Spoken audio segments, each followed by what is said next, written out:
My name is Don Coverly. I'm the superintendent of the Boise School District. I just want to first say thank you so much for coming out for our community meeting this evening. We're right in the heart of Bora territory. I am a Bora graduate, so those of you from Capital don't look down at me for that, but this is my old stomping ground. I had a lot of friends that lived in the Whitney area, and what an amazing new school we have here. So, like I said, we're just so pleased that you came out to spend a couple hours with us this evening. So let me talk a little bit about the goals for this meeting. First, we're going to provide a brief overview of the capital construction and levy programs of the past 10 years in the Boise School District.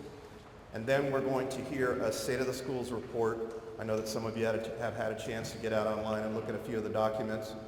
Tracy Richter from DeYoung Richter will take us through some of the high points of the information.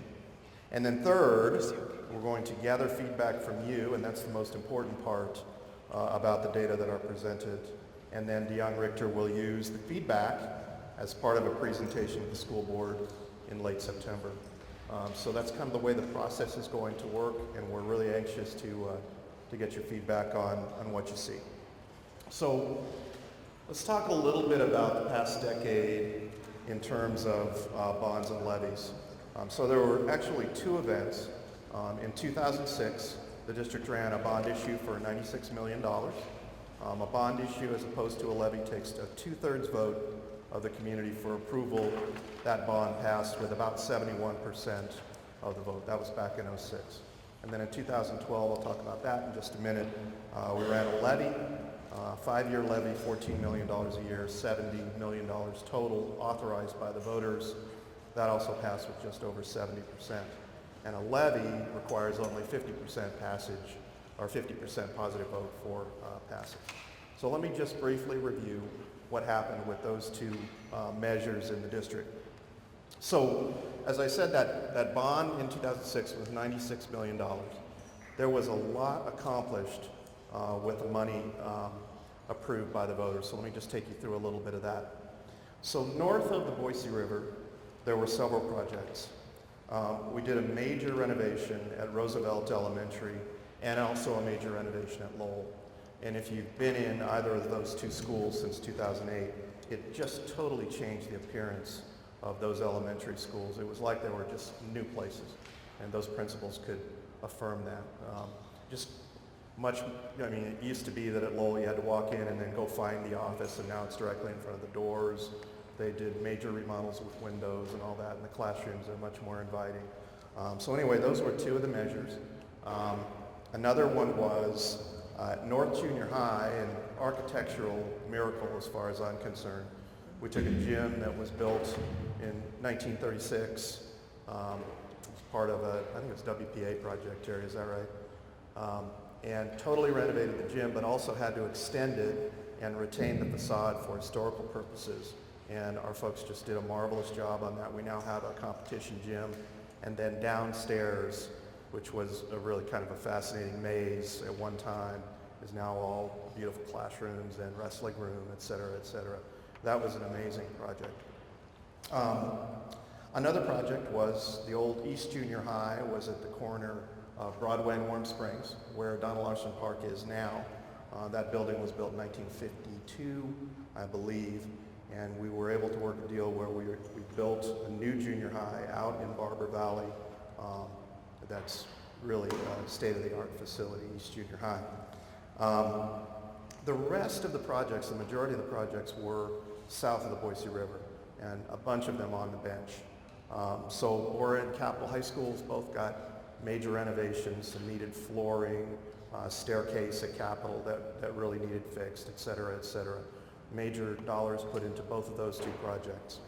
We have a new elementary just down the street off of Overland. Grace Jordan Elementary was built with the proceeds of that bond. You've seen Grace Jordan, I think. Grace Jordan and Morley Nelson both have the pencils in front of the buildings that are kind of cool looking, but the buildings are they're really, really beautiful facilities. See, Grace Jordan was built on the site of McKinley Elementary, which, according to the most recent study we'd had then was one of our worst physical facilities, so it was replaced. And then Morley Nelson is adjacent to Fairmont Junior High, so if you've been up in that area on Cole, Morley Nelson sits behind Fairmont on Ustick over there. Additionally, we did South Junior High, which was a new school built on the same site. Did some negotiating with the community, and we still have the facade of the old building and an amphitheater next to South Junior High, but then a brand new building there for South Junior High students. And then West Junior High, new school off of Victory Road, if you know where the District Services Center is there, right off Victory. West sits behind that facility, and West and East were the very same design, both really nice looking schools. And then outside of the bond, we built a new alternative school. Some of you may remember that our alternative school is down off of Mountain Cove Road in an old facility. We built a brand new facility right next to West out off of Victory, which has really served us well for our alternative high school kids. And then finally, of course, we built this building. The old Whitney was on kitty corner to this one on the corner of Overland there, and that building was torn down and this one built. So a lot of progress made with that bond. Most of it on the bench, and I really do like to say that a lot of what was done was adding to the neighborhoods on the bench and really providing some new facilities for our kids who eventually attend Boren Capital. So there was other work done. Obviously there's been other work done, general maintenance work, et cetera, in the last decade. And some of that was done, for example, with lottery monies. The state provides additional funding to districts with proceeds from the lottery. So for example, there's a brand new parking lot at Maple Grove that was built just this year. And then last year, there's a new parking lot at Valley View. I see Kathy there. She's really enjoying the new parking lot and the ease of access to Maple Grove. It's made a difference, hasn't it?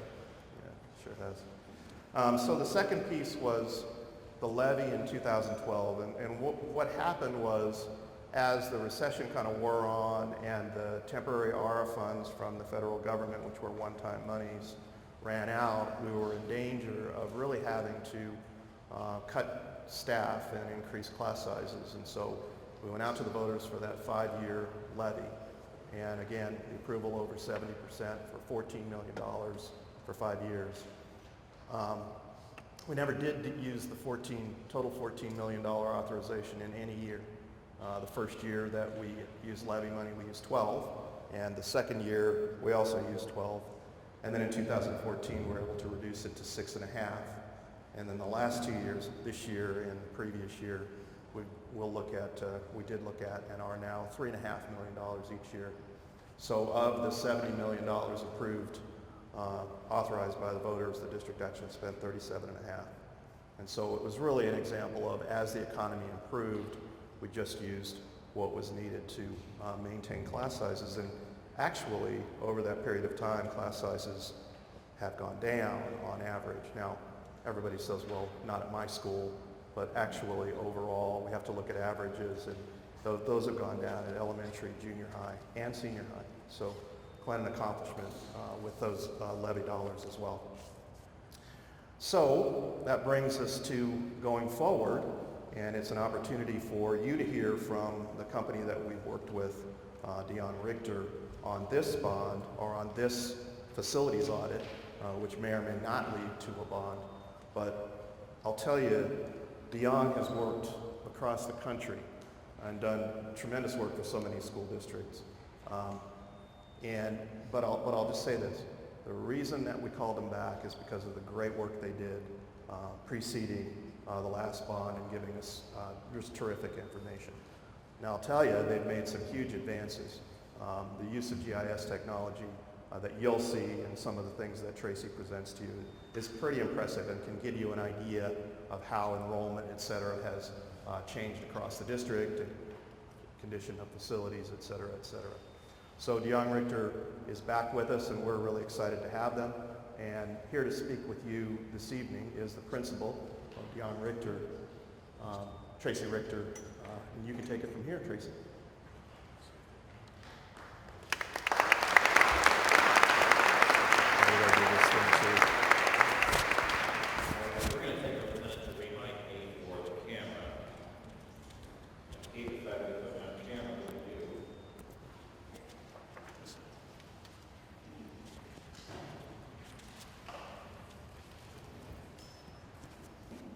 I'm pretty sure this isn't good for me either. All right, good evening, everybody. It's really good to see all of you tonight. I know it's a beautiful night out there. Clear skies finally. It's great to see the clear skies of Boise. It's great to be back here. Let me tell you a little bit more about myself. You're not looking at an architect or an engineer. You're actually looking at a former educator. Our company does K-12 planning exclusively. We don't work in any other sort of environment. We don't build schools. We don't tear down schools. We don't do any of that stuff. I tell you that because of this, is that our goal when we build facilities plan is to really deliver a plan that delivers the educational support in facilities as best we can. We approach it from an educational perspective, not necessarily a facilities perspective, because we really don't believe that you build a building and you stuff kids in it and try to figure out what to do within the building. It's logical to figure out what you're going to do in the buildings and then build your buildings. And so a facility plan is really driven by this idea that we have to study education first and figure out what your vision is to move forward as a community. Pretty simple concept, except there's a lot of complexity when it comes to that. Kind of the goal of tonight is to show you a little bit of data, well, a lot of data, I'm going to be honest with you, but it's also to show you the complexity of planning. That planning isn't as simple as that school is overcrowded, it needs an addition, or that school's in bad condition, we should close it. That's not what planning's about. It's a complex mixture of a lot of different avenues of data that we have to use, but we also know that it's not just driven by data. That's the reason we have community meetings, is because every plan in every district that we've been in and all those dots right there is just a little bit different. I come from Columbus, Ohio, a suburb of Columbus, Ohio, where our educational model looks completely different than yours. Is it good? Sure, it's good for our community. What I also bring to you is this idea that I don't have the luxury of being pro or not pro on issues facing education. My job is to show you benefits and challenges of each of those issues that education faces. We talk about things like class or school size, big schools, small schools. Folks, to me it doesn't matter. I've seen big schools work, I've seen small schools work. It really is about what you want as a community and what you're comfortable in delivering the education. That's just one topic area. Grade configuration. Just go down the list. Our goal is to show you all the benefits and challenges of all those options you might have, because there's more than one way to do a facilities plan. And so we have to explore all those avenues. So why do we do it? Trying to build forward and move forward in facilities is really important because facilities eventually decay over time. You might be in one of those buildings. You ever been to Amity? I mean, it is a building that is slightly decaying. It has served its purpose, it's done a great job, it's got a great staff, great leadership, but it's not exactly the building I would move into today, in today's educational world. And again, I don't do that to kind of pick on Amity, because I'll pick on other schools too if you want me to. But the idea is that we want to provide the best environments for our kids, and knowing that those buildings decay, we have to reinvest in those facilities. And part of what I'm going to show you tonight is what it costs to do just that. And I'm going to let you in on a little secret. You can't afford to do all of it. It is expensive. And so facility planning really has to be about prioritization and how you want to order the buildings to stay in front of a decaying environment that we face in aging buildings. It's kind of like your house, except there's 600 kids running through it every day. And so we have to deal with that. That's why you do facility planning. What's involved? I'm going to show you what's involved tonight. And it gets pretty complex, and there's three major data sets that I'm going to show you tonight and kind of take you through. But they're kind of the drivers. But what we're here for tonight is to kind of let you influence us when it comes to some of that data about how you see things prioritized as a community. What your feelings are about that. We're not going to talk specifically about your individual building tonight. Okay? Because we have to kind of get some direction as to where you want to go overall as a district. And then use some of this data building by building to get there. You have on your table this pretty big and pretty colorful sheet, and 11 by 17, that basically outlines the data that you're going to be looking at. Not necessarily, you don't have to look at it all tonight, but over the next month or so while we continue to develop options and recommendations as we move forward. but they cover the major data sets that we look at when we do facilities planning. I'm going to take you through each of those as we go through the evening tonight. And then we're going to collect feedback a little differently. You notice that I'm the only one that has a microphone. I'm a little selfish that way. But our job and our role as a facilitator is to collect data. Okay, and so we believe by collecting data through a questionnaire and through that kind of feedback and small group consensus that we can deliver back to the school board a document that reflects the voice of everybody. It's difficult on top of that to set a microphone out in a room like this to give everybody 3 minutes because I'm going to fly home tomorrow. And we'd be here till tomorrow night if everybody kind of stood up for 3 minutes tonight.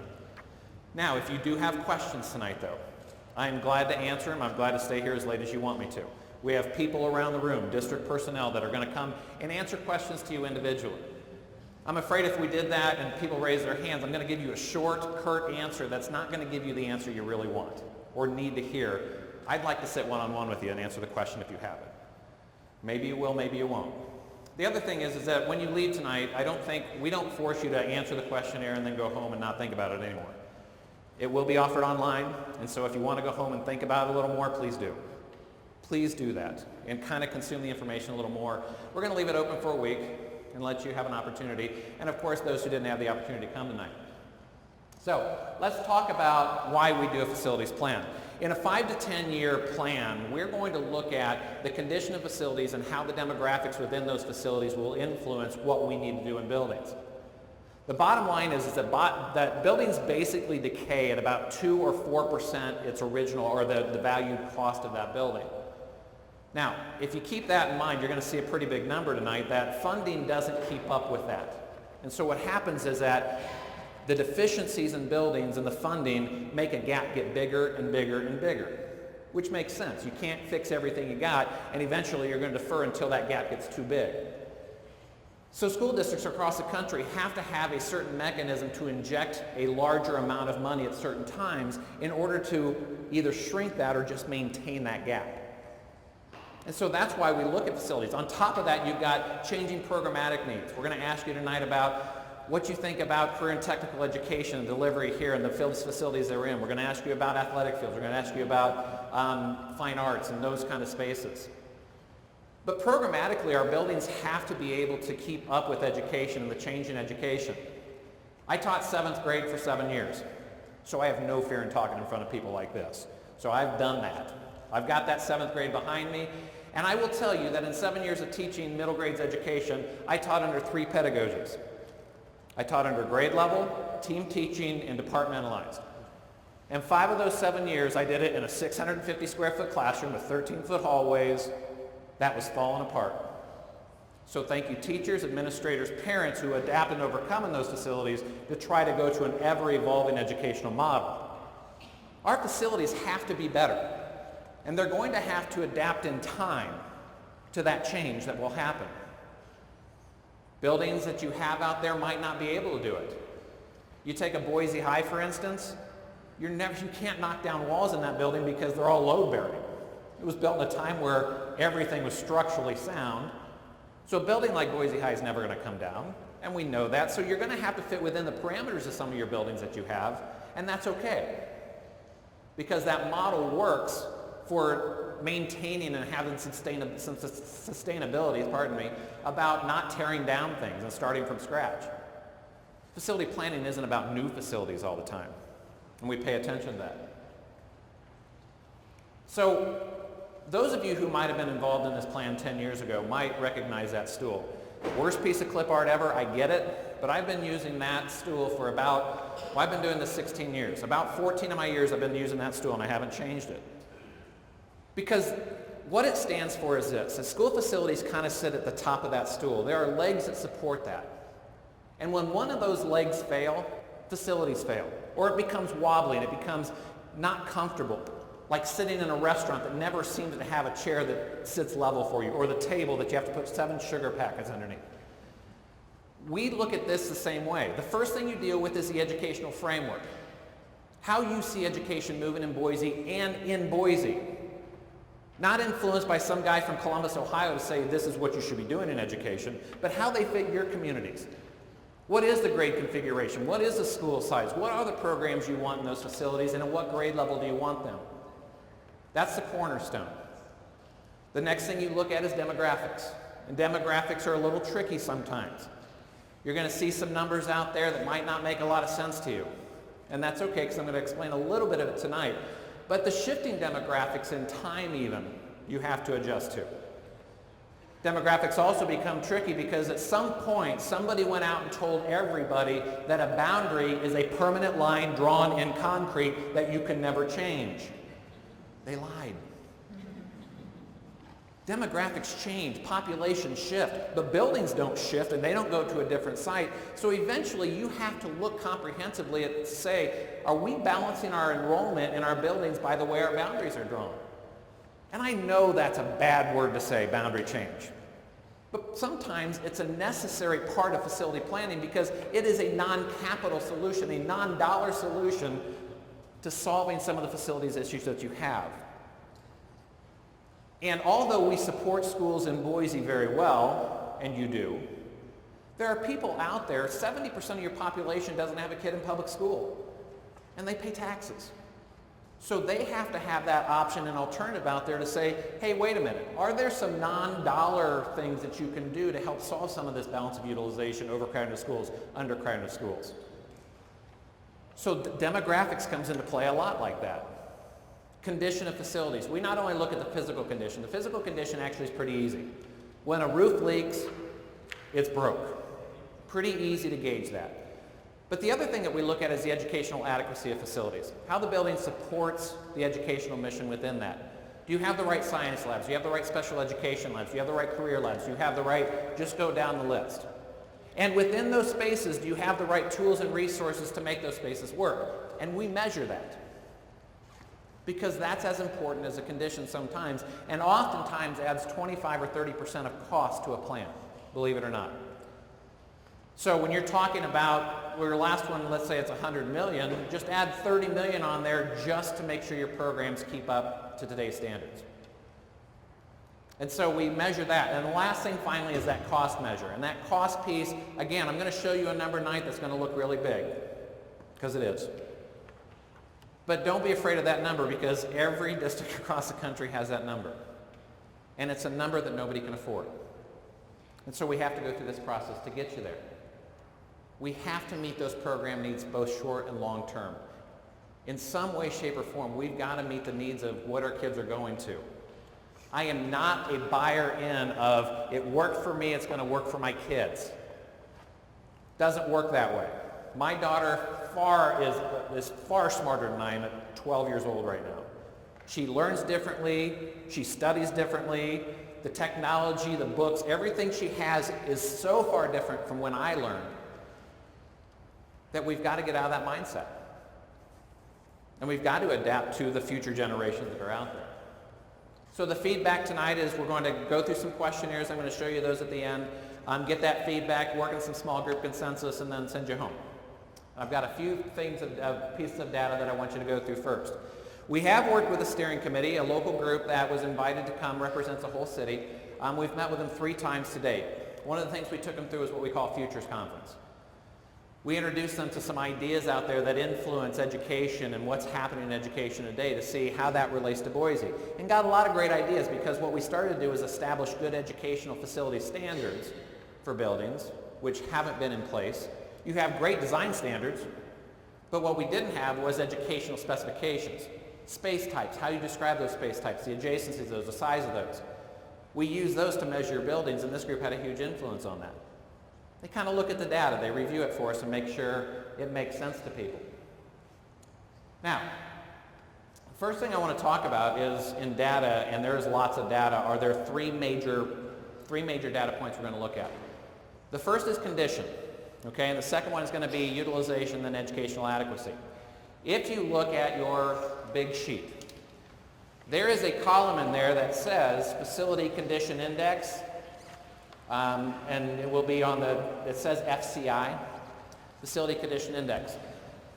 Now, this is a measurement. Now, here's what I want to tell you right up front, is that every piece of data is an important piece of data to facility decision making, But no single piece of data should drive the decision. And that includes community input. Every piece is important. So you use data, you use community input, and you tie them together. But once one becomes more important than the other one, then you're not using the whole system to your benefit. So facility condition, simple measurement. We look at the physical condition of building, we measure all the systems in that building, and we look at the cost to renovate that facility. When you take the cost of renovation versus replacement, that is an FCI, a facility condition index. The general rule is when a building exceeds 2/3 renovation versus replacement cost, a building should be a candidate for replacement. Now, there are certainly exceptions to that. You're going to see tonight that Boise High is like 63%. I'm not going to tear down Boise High unless I never want to come back to Boise. And so you're going to make exceptions for a building that exceed that number, but the reason that number sets is because of this, is that the dollars you invest in facilities that exceed that 2/3 rule have shorter lifespans. The systems don't last as long, the buildings don't accommodate those systems as much, and so it becomes more expensive to operate that building in time. And so at some point you make a decision to replace a building. You have a huge portfolio of 1950s buildings. And I don't think it's any surprise to say that the 1950s buildings are not exactly our most structurally best built buildings in time. They were built pretty rapidly, very quickly with cheap materials after the war when we saw a huge increase of enrollment. So we probably, and this is the fact, that we saved more 1920s, 30s buildings, we didn't build schools in the 40s, than we ever do 1950s buildings. The problem is you have a lot of them. And eventually, and those are going to have 40 or 50 lifespans, and guess what? 1950 was 70 years ago. So they've kind of outlived their life a little bit. And so we're adapting in them, and we're repairing them, but probably not to the best financial benefit that you can. So we pay attention to that. That's one part of cost. We measure the baseline measurement that says our schools should be, at minimum, warm, safe, and dry. Or the first time I came to Boise, it was 104, so cool, safe, and dry. That should be your baseline measurement. If you can walk into a building and say that, you're in pretty good shape condition-wise. And so you see all those systems that we measure. Everything gets looked at. I told you the number was big. 320, let's just call it 330. Just to round it up a little bit, because by the time this presentation's over, it's like that ticker in New York. Just keeps going. So you have about $330 million worth of need out there. Now, what that means on a facility condition index overall is that the district-wide about 40%, a little over 40%. Not terrible. Not terrible, I'm going to be honest with you. However, at the current rate of funding, and it's not because anything the Board of Trustees are doing poorly. They're actually doing a fantastic job of funding your schools. That last project at $96 million, you did more schools for $96 million than anybody I've ever seen do for $96 million. I've been doing this a while. So the money is spent wisely, but there's just not enough to keep, because if you remember that number I just said, 2 to 4% on 330, about $6 million a year to add on to that, and that compounds. If you fund $2 million a year, which is a substantial amount of money in capital planning, you can see the gap just getting bigger and bigger and bigger. So there has to be some mechanism to plan to make sure you maintain that number. You can see your junior highs are a little better because you did a lot of investment in your junior highs. But eventually your high schools are going to have to be looked at before something big happens and you really can't afford to do every high school at once. And so we have to pay attention to our high schools pretty quickly in this so we don't end up in 20 years or whenever the next plan comes along with a big high school number and get that number down. Utilization is another big factor, and this goes into how our buildings are utilized from an enrollment to a capacity. I will tell you first off the bat, the capacity is probably the hardest thing to determine in a building, and that might be hard to believe. Everybody thinks you just count classrooms, how many kids can you stick in those classrooms, and that's how many the school can hold, and that's part of the truth. Oftentimes, we've put additions onto buildings, but our cafeteria stays the same. So what we've figured is that we can keep adding students, we'll just serve lunch from 9:30 to 1:30 because we just don't have the room. So the capacity is driven by the core of the building, how much space you have in the gymnasiums, in your cafeterias, in your administration, and what those can handle. So that's a big deal when it comes to capacity. The other thing is you're going to see two capacities if you go on and read the report. The first is a design capacity. And a design capacity is simply this. It's what I just told you. How many kids can I stick in that building for what it was originally designed for? And I'm going to tell you that that number never is true. A truer capacity is a program capacity. And a program capacity truly measures what you're delivering within that building and how it's measured based on those programs. Now, that being said, what I'm going to tell you is that a capacity can change for a building year to year. The number's never the same. And let me give you the best example I can give you to explain that. Special education. Let's say your general classrooms have a class size of 22, typically, 22 to 25. Special education, you never put over 12. So 1 year I get an extra special education class that comes into my school because that's either where it was assigned or I just get a larger cohort. So I just took a general classroom and I changed it to a special ed classroom. All of a sudden I just reduced the capacity of that building by 10 students by the simple change of one classroom. So what you do is you measure over time the program capacity of a building and you get a range. And eventually what you want to get to is that your elementary schools should be somewhere in that 90 to 95% utilized all the time. And the reason you have utilization factors is because, believe it or not, our kids don't show up in perfect packages of 22 or 25. It varies year to year on that too. When we get to the junior highs or the high schools, we like that utilization to be closer to 80 or 85% utilization. Now, that sounds like a waste of space, but ask any high school principal that has a 95% utilization in their school, and they're going to tell you they have no room. And that's the truth, because what happens in high schools is that in English 9, there's 35 kids because every kid takes English 9, but then you get AP Calculus that has 12 or 13 kids in it because that's when the schedule falls in place, or that's who are qualified to take that course. And so trying to schedule that is a nightmare. Talk to any high school principal about that when it comes to scheduling time. It's their worst time of year. So we try to leave a utilization factor in there too to make sure that that makes sense in a building and hit that target that's somewhere between, it says 75 to 110%, you can survive in that number, but not long term. But it ties to enrollment. And you might have read in the paper today, it talks about decline in enrollment. Now, that may be true, but here's what's happening is that we have basically 4 models of projection that we use. And those models of projection show kind of a low, moderate, and high than what we recommend. Your recommended projection shows you decline in some over the next 10 years. In the next 5 years, it's not that dramatic. But keep in mind, this is happening across the country. This isn't a Boise issue. This is an everywhere issue. But all we got to do is kind of look back to 2008 to 2013 and look at our birth rates across the country. Down. I mean, everywhere is down, our birth rates. And folks, when we don't have babies, babies don't show up to school. And so this declining birth rate has affected our incoming kindergarten classes over time. Now, we're starting to see some upticks. The economy's good. We can afford kids again, right?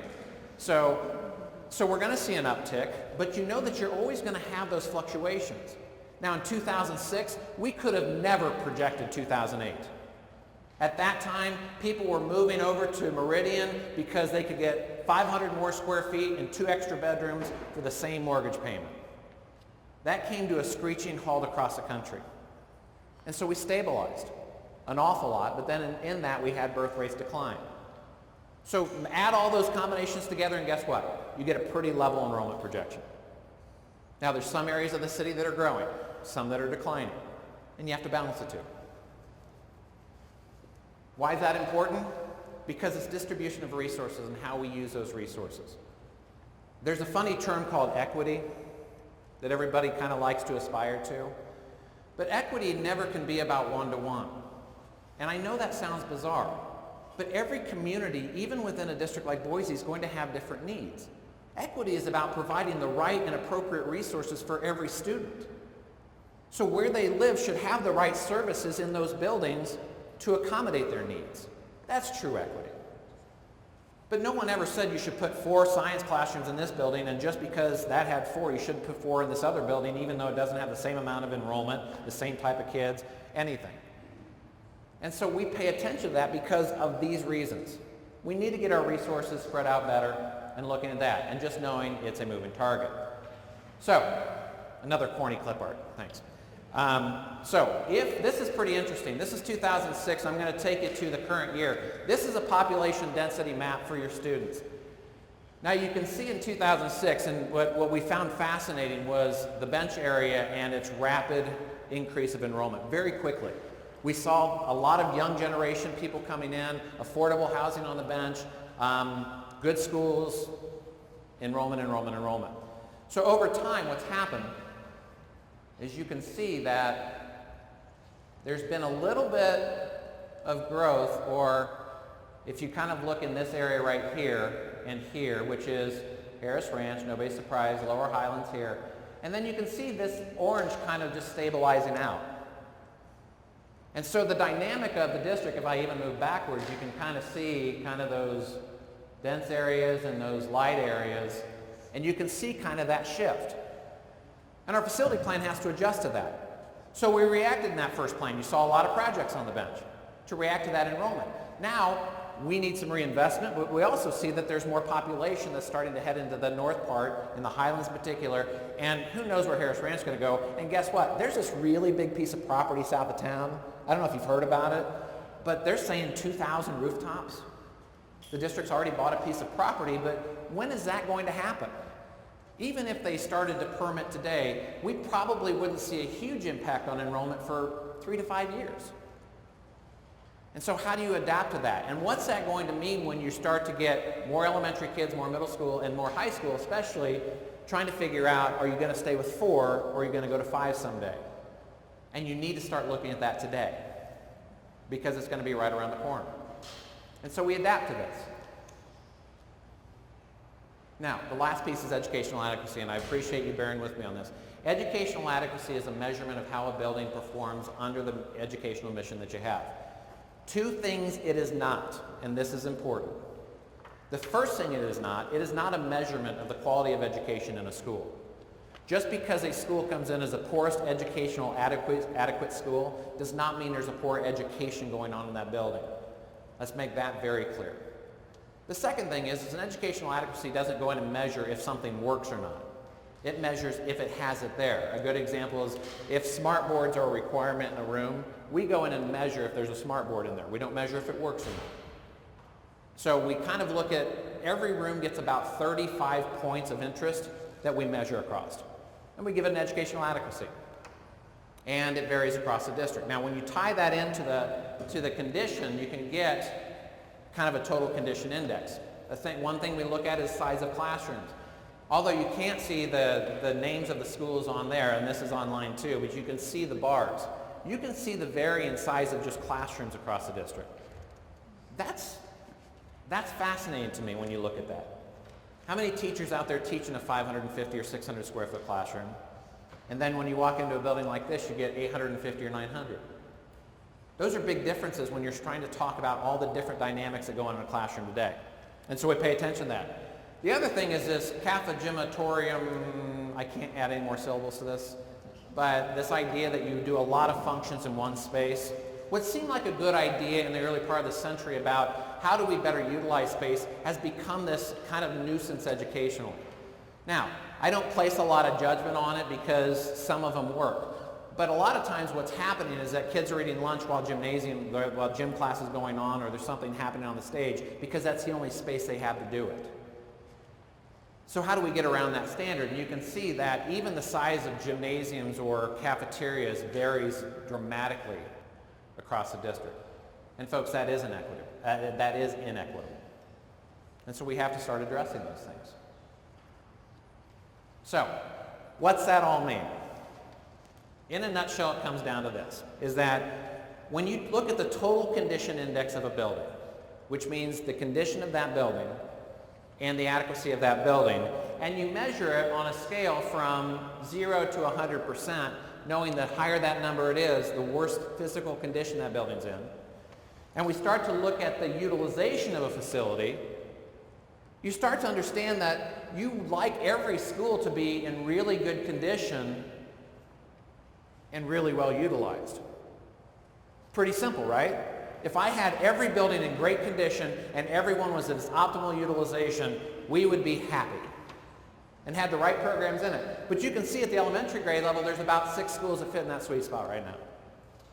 A lot of them go in this condition, but you can see that they're pretty well balanced, but you can see the outliers, Whittier's, Longfellow's, Pierce Park, and you can see then the worst condition ones up here of Taft and Jefferson as you move up. So you can see that there's a lot of work to do to get them down. Just another indicator about how we can prioritize buildings, because you look at those outliers and you figure out, how can I get to center best? Just because Whittier is way overutilized and in really poor condition doesn't mean you close a Whittier. It means you can build it bigger, you can change programs, you can move boundaries, you can build new, you can do a lot of different things to solve that issue. So just because it sits way outside of the parameter that we see fit doesn't mean that building is in demise. It's just another indicator for us to say, how do we get that to center? When you get to your junior highs, again, you look at your new ones, west, south, and east. Fantastic buildings if you haven't been in them. But as we get to Hillside, we were talking about Hillside last night. Again, one of those buildings, I had somebody tell me that a new parent was walking in and Hillside was going to be their junior high, and they walked in and said, really? This is a condition of Boise schools. And they were a little disappointed, just on the eye test. Not saying them, because Hillside has awesome programs, awesome principal, awesome teachers, but their first impression of a Boise school was that. It is what it is. So how do we get that better? How do we move it down to center? And then, of course, you look at your high schools, and all of those are starting to creep up that condition. And once again, if we don't pay attention to that now, and someday, if you need another high school, and that's a $100 million investment, and then you've got 4 big high schools that are going to need significant investments, that $26 million is going to look like pocket change, because that's going to be a big number. So we have to pay attention to the condition of high schools too, and make sure we kind of stay in front of that a little bit. So you can see the complexity of this plan and how all these pieces have to kind of tie together. Part of what we're going to ask you tonight is, how do we start to sort through this? How do you see, if we can use this data, how do you see that working? So I'm going to take you into your envelopes here, if you don't mind. Nothing's going to come out and get you, I promise. There are 2 things in here.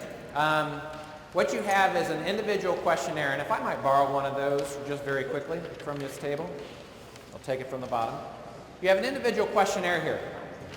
Once again, I want to reiterate that we'd like for you to fill this in tonight, but the reason we'd like for you to fill it in tonight is just for your table discussion. If you don't want to hand it in tonight, please don't. Go home, give this some thought, and answer it online.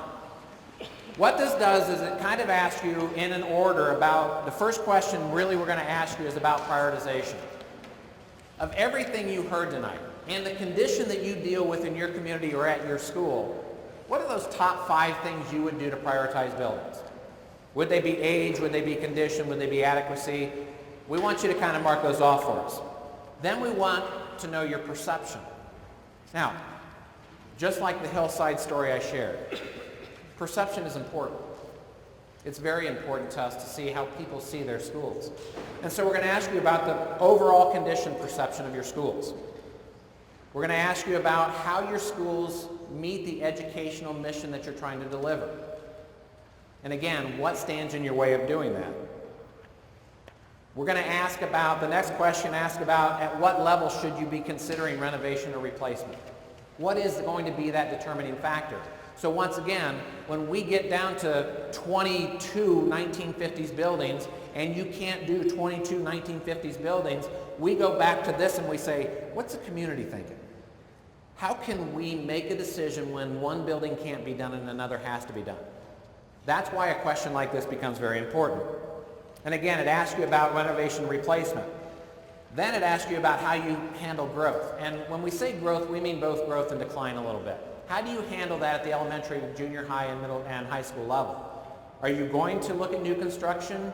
Can you tolerate boundary changes? And I will tell you that in big crowds like this, everybody agrees boundary changes are a great idea. Until it's my house, then don't do it. But they're necessary. How much tolerance do we have for that in your neighborhoods? We're trying to ask those questions. And at every grade level. We're asking about career and technical education. A great facility, I don't know what I did there, a great facility, but there's more need and continuing growth in career and technical and skilled education. So what do you think about that and where do we need to be? Then we're going to ask about the fine arts and athletic fields because those are part of facilities planning also. What we're going to ask you to do is kind of take a few minutes to fill that in. Now the last page is important because it asks what schools you're involved with. That could be what school you attend or even what feeder you're in. So if you want to mark a couple, that's fine. But it helps us kind of determine and sort our data a little bit. So if you would just at least answer that page to tell us where you're from, and that will help us sort data. Once you're done with this, you have one more document in there, and I'm going to go back to your table, and I appreciate that. Nope, one here. It's a group questionnaire. And since you were the lucky one to pull the envelope, you might get to fill this out. Now, no surprises here. The exact same questions. What we're going to ask you to do is we're going to ask you to take your individual questionnaire and talk as a group to see if you can come to some consensus on each of those questions as a table. Kind of setting your feelings on the table, but sometimes setting your feelings aside to see what other issues others are facing. And try to come to some consensus. Now, I'm going to tell you that consensus is a myth. Consensus is very difficult. Just sit down with your spouse tonight at a dinner table and try to reach consensus. It's not easy to do. So this is the kind of rule I give, is that if you can't reach consensus on a question, just say you can't reach consensus. And that helps us too. But if you really think that your prioritization or your answer has to be on there, my rule is if you would stand on the middle of your table and fight for that, that's pretty much the rule. If you really care that much about it, then make sure it's on your group questionnaire and fight for that. That's what we're here for too, because it brings together all the issues that you're faced. One of the ideas of trying to mix you up, and I say trying to mix you up tonight, to meet a new neighbor, is that there's different perspectives from even around south of the river. And we want everybody to hear those different perspectives and what you're dealing with. When you're done with the group questionnaire, now as a group questionnaire, you don't have to do anything but mark the answer. So if you have it, there's no pressure on you to do anything special. Just kind of mark the questionnaire for us. When you're done, I'd like you to take, if you finish your questionnaire tonight, your individual questionnaire, put it back in that envelope for us. Put the group questionnaire in there and put that registration form in there. Leave it on the table, we'll clean up. There's not going to be a closing, okay? We're not going to say at the end of the night, you can go. When your table is finished, you can go. Stay as long as you need to. We'll be here. Stay as short as you want to, too. That's great, too. But it's up to your table. I will close by saying this, that we will have, on October 10th, we will be presenting kind of a draft of the first baseline of what we think can happen. There's be plenty of time for more public comment in board meetings and online, so pay attention to that. But any questions you have, I'll be roaming the room, and I'm glad to answer them one-on-one, and also district personnel will be happy to help you too. And with that, I thank you for your patience. I know that was a long presentation, and there's a lot there. But thank you for your time and your patience with that. And thanks for inviting us back to Boise. I can't wait to get back. So I'm going to let you go. Thanks.